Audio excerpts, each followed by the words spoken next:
Teabehalduse spetsialisti arenguprogramm on mõeldud näiteks tänastele dokumendihalduritele, andmehalduritele ja teabehalduritele, kõigile, kes tahaksid oma organisatsiooni hakata üle viima tänaselt tavapäraselt dokumendihalduselt juba laiemale teabehaldusele.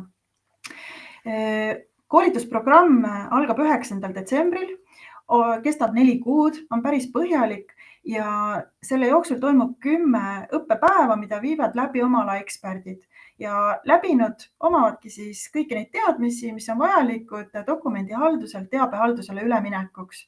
Näiteks, mis on need peamised töösuunad, kuidas üles leida üldsegi organisatsioonist see, mille kohta on tarvis teavet hallata, mis teeb infost juhtimisinfo, mis toetab otsuste langetamist, kuidas käib andmehaldus, millised on peamised riskid seoses andmekaitse ja infoturbega, kuidas neid leevendada, mis on digiarhiveerimise põhimõtted näiteks ja ka kuidas üldsegi organisatsioonis ära jagada rollid ja vastutus teabehalduse töösuundades, et see ei oleks kõik ühe inimese õlgadel.